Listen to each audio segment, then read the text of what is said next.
Hi, everybody. Welcome to Inside Inform Momentum. I'm Mark Osterkamp, Head of Client Partnerships at IMC. Join me today to share thoughts on current market environment and momentum is Travis Prentice, IMC's CIO and Portfolio Manager. Travis, there's been a lot of momentum in AI-related names over the past 9 months. I got two questions for you. One, how broad is that momentum? And two, where is ground zero for AI disruption? Yeah, sure. I think over the last 9 months, the market has increasingly been running on AI. And I would say that the AI trade has significantly broadened out over the last 9 months as well. So, whereas the AI trade was kind of very specifically focused on some of the hyperscalers kind of in the last 2 years or so, we've really seen it broaden out to much more broader participation in things that enable AI. So everything from energy, utilities, construction companies, engineering companies, et cetera, et cetera. We're seeing that broaden out and also include small cap companies as well globally. The second part of your question is where are we seeing AI disruption? And I think ground zero for that is probably not shocking to most people is software. We've seen definitely AI be squarely focused on those companies in software that have very high margins, quote unquote, very large moats. And so AI from a business perspective seems to be going after those large moats, those high profitabilities as a significant area of disruption. But not just software. We're seeing that in kind of some knowledge-based companies like consultants, for example, like a Gartner Group, things of that nature. So we're seeing AI really diffuse and being disruptive across many sectors and industries. So you bring up software. I mean, traditional quality names are getting hit pretty hard, and we've had this question over and over again in the past 2 months from clients, is quality broken or finished? So what is the prognosis for quality given AI's disruption? Yeah, you're certainly right. It seems that's the only question we're getting these days in terms of what's happening with quality.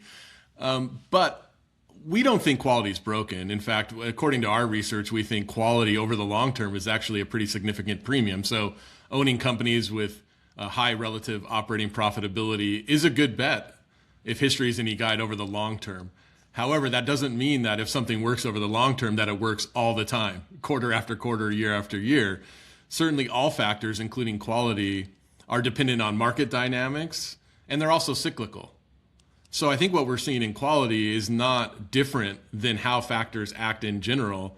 And it just seems right now that quality is on the wrong side of market dynamics and obviously AI disruption. Because again, back to our earlier question about disruption is quality companies with high operating profitability are probably ground zero for increased competition. And certainly with AI, I think that's the case. So it's not uncommon for factors like quality to go through periods of underperformance. And if anything, if we go back in history, quality tends to have a rough time in either accelerating economic activity or when there's big technology regime shifts like we're seeing with AI. And so I think really the question is not we shouldn't abandon quality, but we should make sure we have our risk balanced with obviously factors such as quality, value, and momentum. So putting these things together make for a much better, more resilient portfolio over the long term. Okay. So it sort of reminds me of late 90s, early 2000s, right? Same type of situation for quality where it just struggled for a bit. Absolutely. Yeah, this is not unprecedented. And particularly, obviously, with the internet and computing and software and the internet really driving a big shift in technology and a regime shift in the market. So, yeah, this looks a little bit like the 90s. And I think in those instances, if you look at kind of what's worked when quality didn't, so put together long-term premiums that work over the long term, but put things together that work at different times. And certainly quality, value, and momentum all together create much more resiliency and better long-term outcomes over time. So we would definitely be of the camp to not abandon quality, but put styles together that help hedge your risk and balance your risk over time. Yeah, no, it makes sense. So in terms of the market, where else are we seeing momentum right now? Yeah, we're seeing momentum broadly speaking, and I'm generalizing, but we're seeing it globally. But we're seeing momentum in much more cyclical areas of the market. And part of that is due to probably some economic acceleration in the U.S. But also the build out of AI just requires a lot more physical infrastructure. So that tends to favor more cyclical industries of engineering and construction, energy, utilities, et cetera, which tend to be much more represented in value. So I don't think it's that much of a surprise to us that value and momentum are working together right now, because we're seeing momentum in some quote unquote value industries.